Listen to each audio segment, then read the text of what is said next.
My name is Jake, and I'm 36 years old. And recently, I've come to terms with something that I never thought I'd have to face. Being married to someone who no longer sees you as a partner, but as a convenience, is a slow kind of death.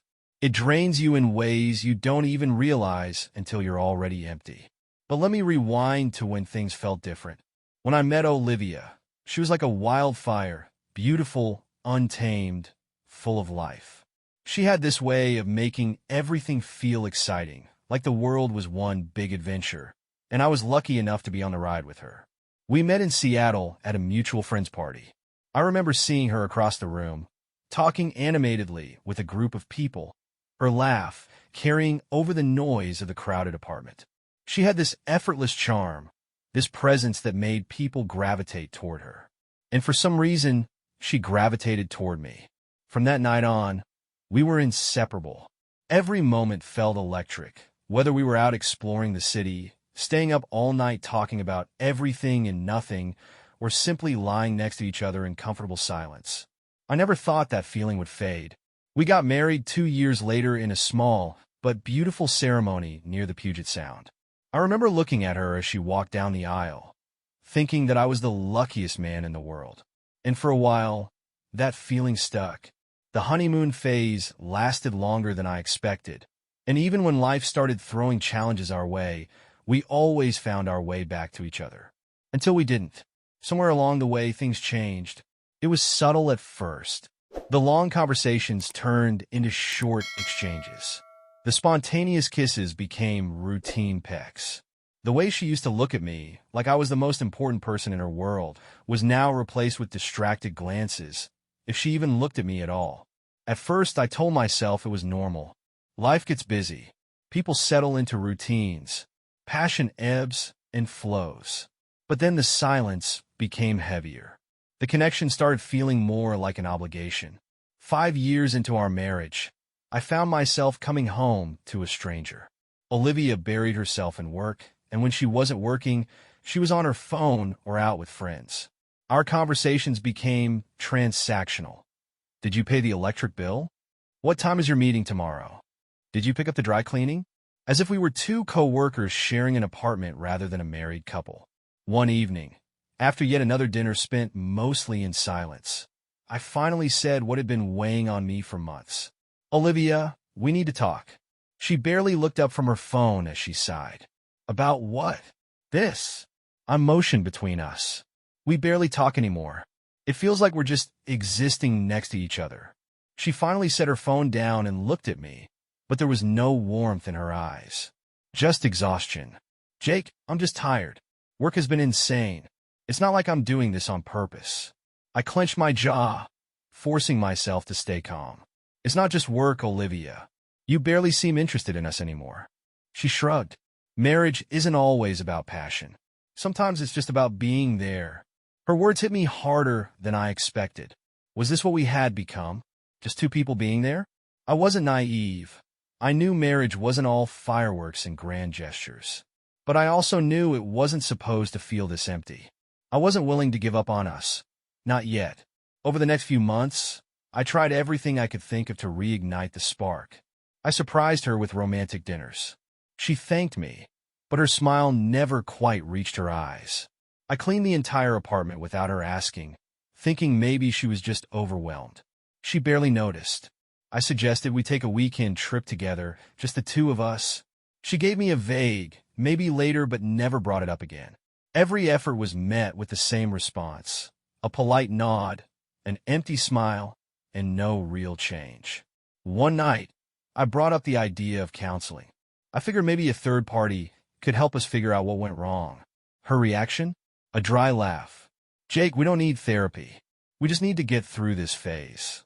But it didn't feel like a phase. It felt like a permanent shift. And deep down, I had the sickening feeling that Olivia wasn't just losing interest in our marriage. She was losing interest in me. At first, it was little things. She started spending more time at work. Late nights became normal. Then, weekends that used to be reserved for us slowly filled up with plans with friends that didn't include me. I tried not to overthink it. She had always been social. But something felt off. She was on her phone more than ever, always texting someone. One night, as I lay in bed trying to sleep, I could hear the faint tapping of her fingers against her phone screen. It went on for a long time. The next morning, I casually asked, "Who were you talking to last night?" She barely looked up from her coffee. "Just a work thing. Nothing to worry about." But there was something in her tone that didn't sit right with me. I told myself I was being paranoid. We had been together for years. We didn't have secrets. At least, I thought we didn't. Then one night, I woke up to a strange noise from the living room. I got up, thinking maybe she had dropped something or needed help. But when I peeked around the corner, my stomach dropped. She was sitting on the couch, phone pressed to her ear, speaking in a hushed, excited tone. And then I heard it, the sound of her laughing. Not just any laugh. The kind of laugh that was genuine, unfiltered, full of warmth. A laugh I hadn't heard in a long time. I stood there, frozen, realization settling over me like a cold wave. She wasn't just talking to a coworker. She was talking to someone else. And for the first time, I let myself consider the possibility that I had been trying so hard to ignore. Maybe Olivia had already checked out of our marriage. Maybe she had found something, or someone, who made her feel alive again. And maybe, just maybe, I was about to find out just how deep this betrayal ran. I didn't sleep that night. I lay in bed staring at the ceiling, Olivia's laughter still ringing in my ears. The kind of laughter that used to be reserved for me, now shared with someone else in whispered conversations behind my back. I wanted to believe it was nothing, that I was reading too much into it, but the feeling in my gut told me otherwise. And I knew that feeling well. It was the same one I had when I first realized we were drifting apart. The same one I ignored back then, convincing myself it was just a rough patch. But this wasn't just a rough patch. This was something else entirely. The next few days, I started noticing things I had been too blind or too trusting to see before. Olivia was more guarded with her phone. It was always face down on the counter. The moment it buzzed, she would pick it up, glance at the screen, and either ignore it or quickly type a response before setting it back down like nothing happened. She started taking longer to get ready before leaving the house. New clothes, new perfume, a different energy. And the biggest change? She was gone more than she was home. At first, it was work meetings running late. Then, dinners with coworkers. Then, weekend outings with the girls that stretched into long nights. She barely asked about my day anymore. And when she was home, she was absent. She'd sit on the couch, scrolling mindlessly through her phone, giving me distracted nods when I tried to make conversation. I was being phased out of my own marriage, and she wasn't even trying to hide it anymore. One evening, Olivia was getting ready to go out again. She was in the bedroom, fixing her hair in front of the mirror. She looked different, more effort than usual. "You're heading out?" I asked, keeping my voice steady. "Yeah," she said, not even looking at me. "Just dinner with some friends. I told you about it." No, she had. But I didn't argue. Instead, I sat on the bed and studied her through the reflection in the mirror. "Which friends?" She paused for the briefest second before answering. "You don't know them." I nodded slowly. "Right." That's when I noticed her phone sitting on the nightstand, screen up, unlocked. I never liked the idea of snooping. It felt like a betrayal, even when I was the one being betrayed. But something pushed me to look, and just as I glanced at the screen, a message popped up. "Chris * can't wait to see you tonight." My stomach clenched. She must have seen my expression because she grabbed the phone in one quick motion and turned to face me. "What?" I exhaled slowly. "Who's Chris?" Her eyes flickered, just for a second. Then she scoffed. "A friend." "A friend?" I repeated, my voice eerily calm. "Yes, Jake. A friend. Do I need to clear every name in my contact list with you now?" She rolled her eyes and turned back to the mirror. "Jesus." I clenched my jaw, trying to stay composed. "Olivia, just be honest with me. If there's something going on." She spun around, her expression hard. "There's nothing going on. Stop being paranoid." She grabbed her purse, and without another word, walked out the door. And I just sat there, staring at the empty space where she had been. That night, I did something I never thought I'd do. I followed her. I wasn't even thinking clearly. I just needed to see for myself, to know for sure. I waited 15 minutes after she left, then grabbed my keys and drove. I had a feeling where she might be going. There was a bar downtown, the Ember, where she used to love going before we got married. It was one of those places with dim lighting, soft music, and an atmosphere that made it easy to disappear into the background. When I pulled up, I spotted her car parked outside. My pulse pounded as I stepped out, my hands clenched into fists. I wasn't sure what I was expecting. Maybe to see her sitting at a table with her friends, laughing and proving me wrong. But that's not what I saw. I found her near the entrance, standing close, too close, to a man I had never seen before. Chris, tall, well-dressed, confident. He had his hand resting lightly on her waist as they spoke, leaning in as if the rest of the world didn't exist. And then, right in front of me, she reached up, touched his face with familiarity, and kissed him. Not a friendly peck, not a moment of hesitation. A kiss full of something I hadn't felt from her in years. My stomach twisted, rage and heartbreak hitting me all at once. I felt like I was outside my own body, watching something that wasn't real.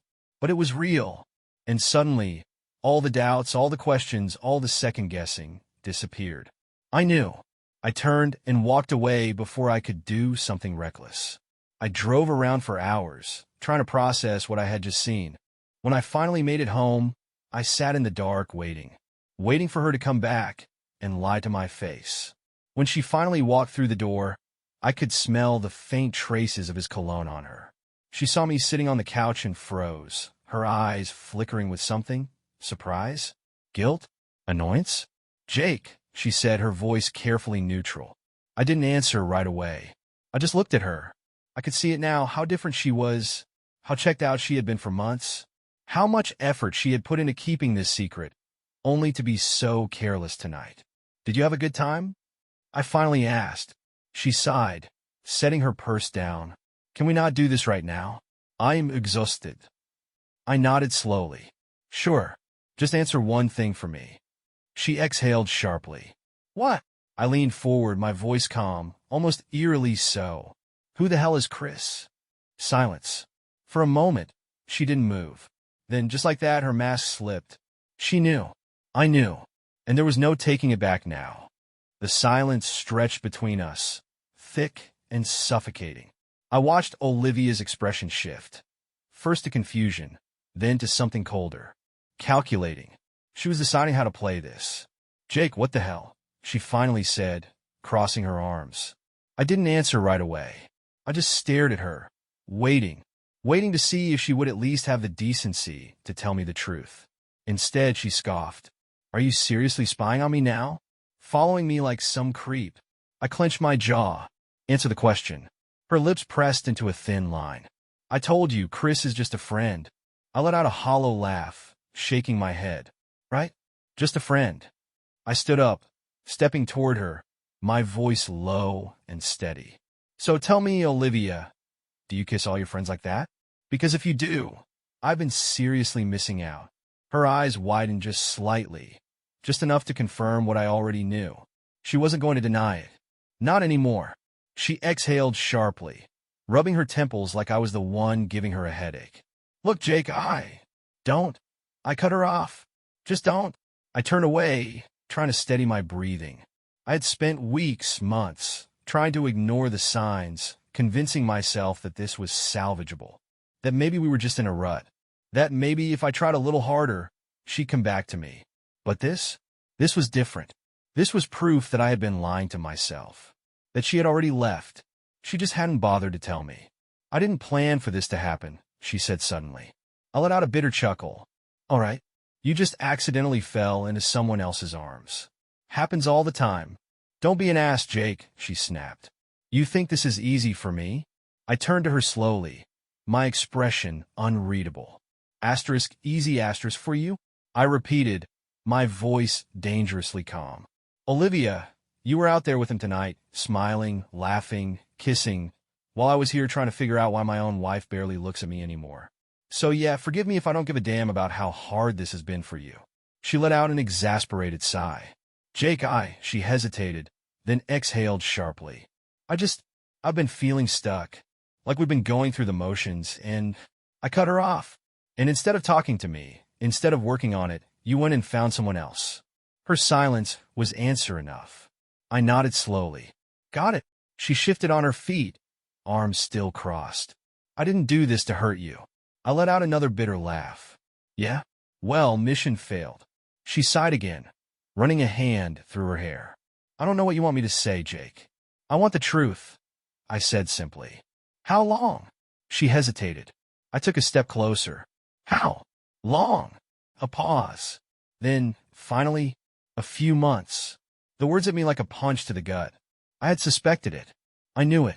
But hearing it out loud, it made it real. I swallowed hard, trying to push past the lump in my throat. And you were just what? Waiting for the right time to tell me? Or were you planning to keep lying until I found out on my own? Her jaw tightened. I was trying to figure things out. I let out a sharp breath. Figure things out? Jesus, Olivia. What the hell does that even mean? She hesitated again. It means, I don't know if I want to be married anymore. And there it was, the final nail in the coffin. I felt my stomach drop, my chest tighten. It wasn't just the cheating. It was the fact that she had already made up her mind. I was just the last to know. I didn't say anything for a long time. I just stood there, letting the weight of it sink in, letting the reality of it settle in my bones. Then finally I nodded. Okay. She frowned slightly.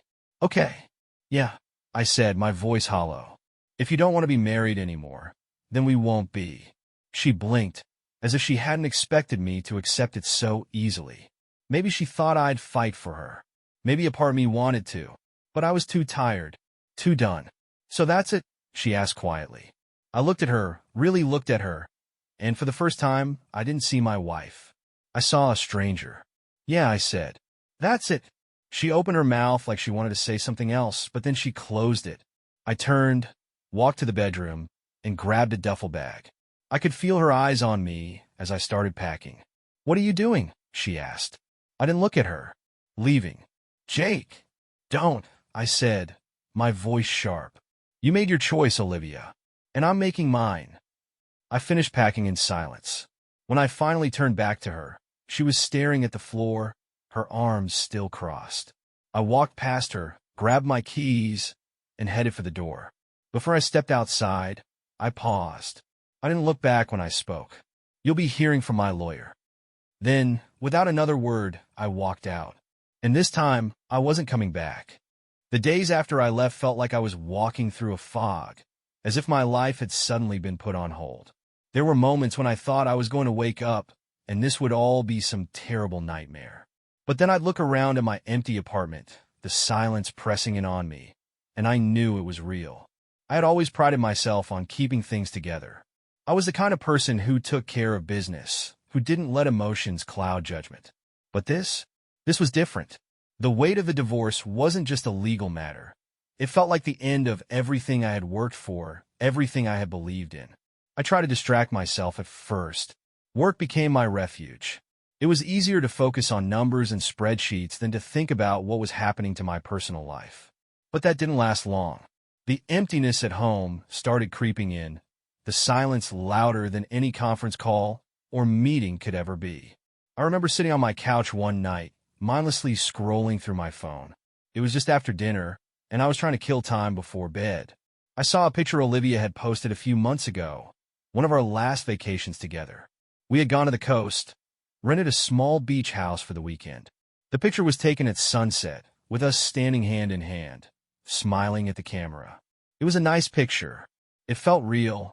For a moment, I almost let myself believe that maybe, just maybe, things could be fixed. Maybe we could find our way back. But then I remembered what had happened. The lies, the betrayal, the coldness. And I remembered her words, I don't know if I want to be married anymore. That was the truth. The truth I didn't want to hear, but knew I had to face. The next day, I called a lawyer. I didn't know much about divorce proceedings. I hadn't ever thought I would need to. But I found a local attorney who came highly recommended, someone who specialized in family law and seemed to understand the emotional toll that came with these kinds of decisions. Her name was Claire. She was in her mid-40s, sharp, efficient, and she didn't waste time with pleasantries. When I explained my situation to her, she listened carefully, took notes, and then got straight to the point. You're looking at a no-fault divorce. If your wife is cooperative, it should be straightforward. But I'll be honest with you, Jake. It sounds like she's been planning this for a while, and sometimes it can make things a bit messy, eh? I nodded, though I already knew the messiness was inevitable. Claire explained the process, what I would need to do, what Olivia would need to do, and the steps we'd both have to take to separate our assets, finalize the divorce, and move on with our lives. It all sounded so cold, so impersonal. But I had to admit, the clarity was a relief. There was no more guesswork, no more wondering if there was a chance to save things. The reality was right there in front of me. Olivia had made her choice. It was time to let go. In the days that followed, Olivia and I communicated only through our lawyers. I wasn't surprised by how quickly things moved. When one party checks out, there's no need for drawn-out discussions. But it was still a strange feeling, knowing that someone else was handling my life, my marriage. Olivia didn't reach out to me directly, not once. I don't know if she was ashamed, or if she had already convinced herself she was in the right. But either way, I didn't hear from her. Instead, I focused on the practical aspects of the divorce. The house, the finances, the division of assets. Thankfully, Olivia didn't contest anything. We weren't going to fight over property or possessions, and that at least made the process smoother. Still, every time I signed another form or made another decision, it felt like another piece of me was being chipped away. I tried not to think about it too much, tried not to imagine her moving on, maybe already seeing someone else. But I couldn't help it. The thought gnawed at me. She had already betrayed me. How long before she'd replace me entirely? One evening, as I sat in my apartment, my phone buzzed with a message from Claire. She told me that Olivia had agreed to the terms of the divorce. There would be no contest, no lengthy back and forth. It would be finalized in the next few weeks. That was the moment I realized it was really over.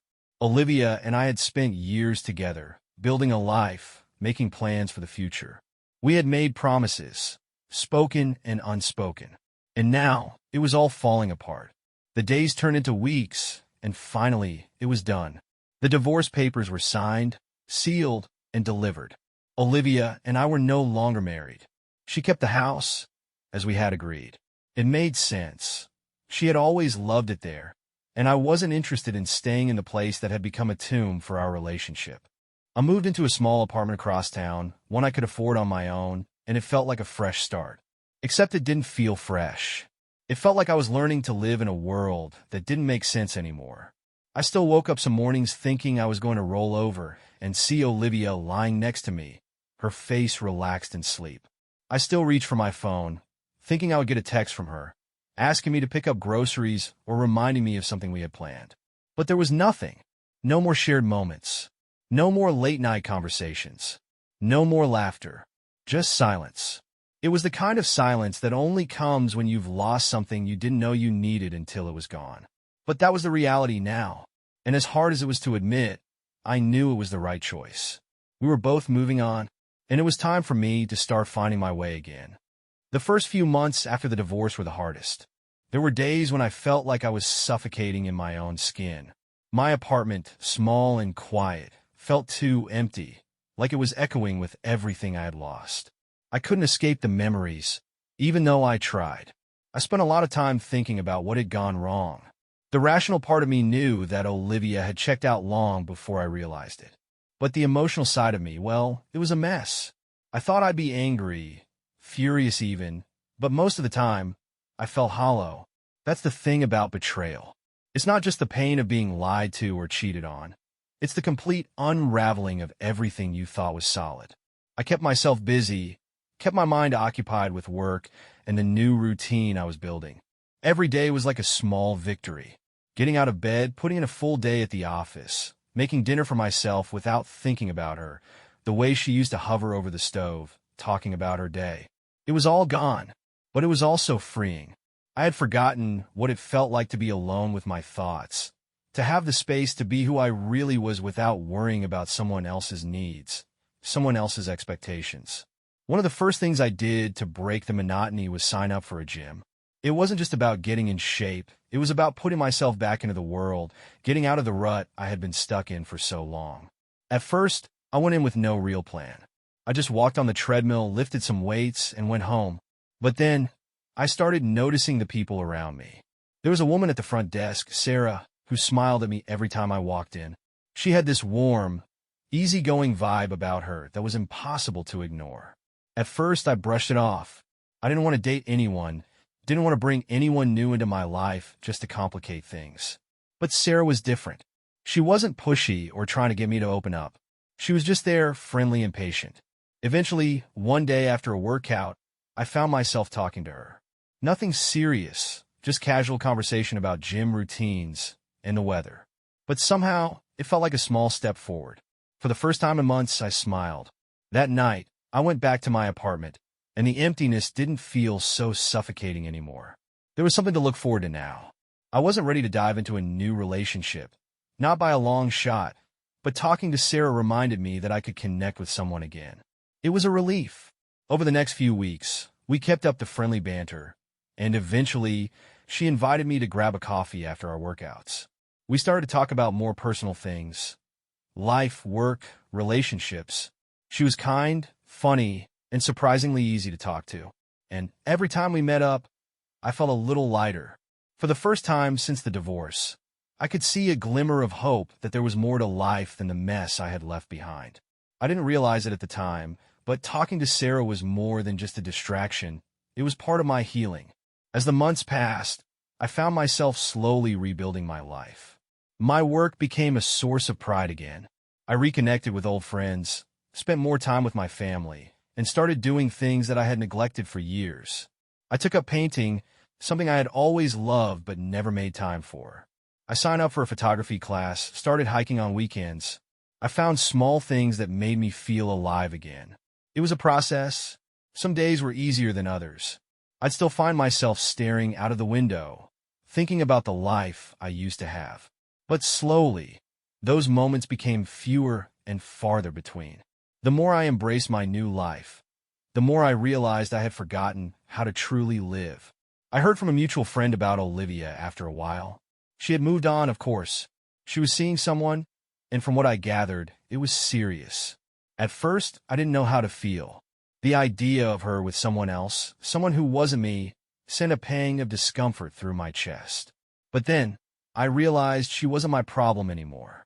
The truth was, I didn't even know who Olivia was anymore. She had become someone I didn't recognize. And as much as it hurt to admit, maybe I wasn't the person she needed either. Our marriage had been filled with too many cracks.